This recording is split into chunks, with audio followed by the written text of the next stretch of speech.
One of the things I've always enjoyed is really taking a look at kind of what projects are being planned for Winston-Salem, Greensboro and High Point, what's on the horizon, what construction permits are being pulled, just kind of what type of development is going on here. I think it's because this area flies under the radar so much. I remember when I moved here from the suburbs of Chicago, when I told people I was moving here, they were like, Winston, what? You mean you're not moving to Raleigh or Asheville or Charlotte? Why Winston-Salem?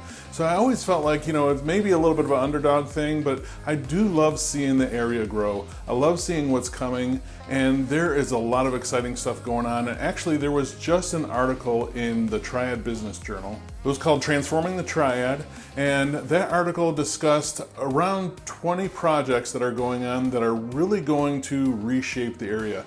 As a matter of fact, the whole area is now from Winston-Salem along 421 that goes down into Fayetteville. That's now being kind of rebranded as the Carolina Core, and it's really quickly becoming one of the state's big economic drivers. There's tons of stuff going on there. Billions of dollars in new and redevelopment that's going there, bringing tens of thousands of jobs, many of them really good, high-paying, sought-after jobs. So in this video, I want to talk a little bit about highlights on just a few of those projects that I think are pretty cool, and they're going to be coming to Winston-Salem, Greensboro, and High Point. Let's go. I'm Jeff Valentino. I love helping people buy and sell real estate. If you need help with that, my contact information is below. So the first thing I want to talk about is redevelopment or new development in Winston-Salem.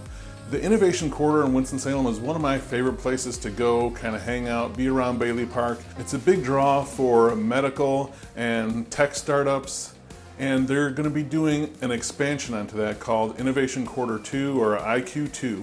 And that's kind of in the works right now. So this is going to be, when it's done, it's going to be 10 buildings on just a little over 28 acres. One thing I really love about this though, the development is going to be 28 acres, but over half of it, 15 acres, is still going to be green space. So I love the way Winston-Salem does this when they redevelop.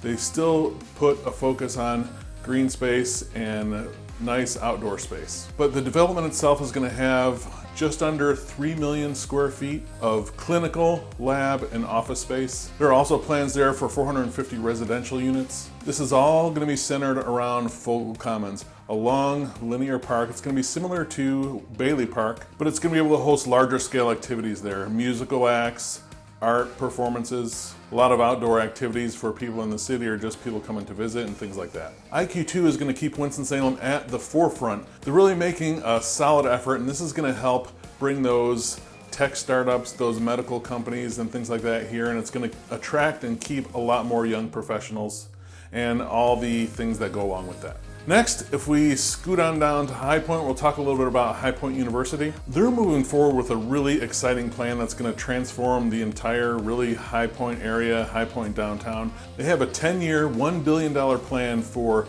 new construction and expansion of High Point University. That's going to start with a new 150,000 square foot library, but it's also going to include brand new dental, law, optometry, and nursing schools, all part of the expanded campus at High Point University. And like I said, this is all a bigger part of a total revitalization of downtown High Point. At one time that was a real center in the entire country for furniture manufacturing. When a lot of that went overseas to Asia, that whole area took a hit, like a lot of areas, like Winston-Salem did in tobacco industry and Greensboro did in the textile industry. But slowly but surely, all these areas are starting to reinvent themselves. This is going to go a huge, huge way. The city itself has a lot of plans to totally revitalize and redevelop a lot of areas downtown, so it should be really exciting to see how this turns out over the next few years. Nucor Steel down in Lexington is building a brand new multi-million-dollar plant that's going to bring about 200 jobs there. So those jobs are going to have an average salary of about $100,000, which is really important for the area of Lexington and just the southern part of the Triad in general. It really needs some high-paying jobs, so I'm excited to see what happens down there as that comes. You're already starting to see some new development and new construction homes coming in there, like Dolcetto, which is out in Lexington, a lot nicer new construction homes, and it's going to be exciting to see how that area grows over the next few years as well. And on the residential real estate front, near Greensboro in northwest Guilford County, a company called Leoterra is developing 45 acres there, and they're going to be building almost 300 townhomes in this development. It should do really well because that northwest part of Guilford County is in a very desirable school zone, so I'm sure those townhouses will be in high demand, which will probably lead the way to other development down the road as well. Now that same company, Leoterra, they're also developing 450 houses, a mixture of townhomes and single-family homes in Mebane. And in an interview recently, one of the reasons they said that they're able to move forward despite all these supply chain issues. I mean, just in those two spots, they're developing close to 1,000 new homes right here in the Triad. And they're moving forward with that development despite all the supply chain issues. They cited one of those things that's able to help them get around is they had significant cash reserves, which allows them to order in bulk. And I mean bulk as far as like the raw materials, steel, lumber, and things like that. So they're not at the mercy of every little shipment from each individual supplier. And then you have Summerfield Farms, which is going to be breaking ground on their residential development soon. That's going to be an exciting development that's going to go on in Summerfield and Oak Ridge. That's going to span over a much longer period of time, but they're going to start developing a few hundred homes right off the bat. And we've already talked a couple times about Boom Supersonic coming here.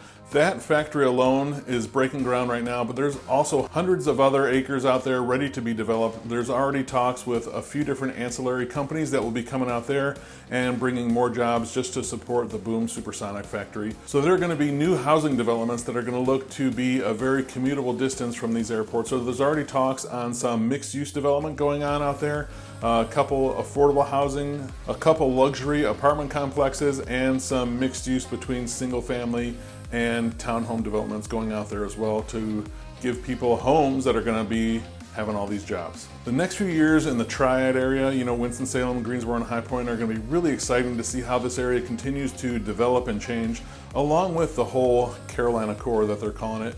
It's really going to bring a lot of impact. I've been saying a long time, the area is kind of under the radar. I feel like maybe it's kind of starting to get discovered, but we'll see what happens. What do you think is going to happen? Comment down below. Do you think all this progress and development is good for the area, or do you think it's just going to get overcrowded like Raleigh and Charlotte is? Let me know down below. If you need help with real estate, you can reach out to me directly. You can email me at jeff@govalentino.com. I'd be happy to help. Thanks so much.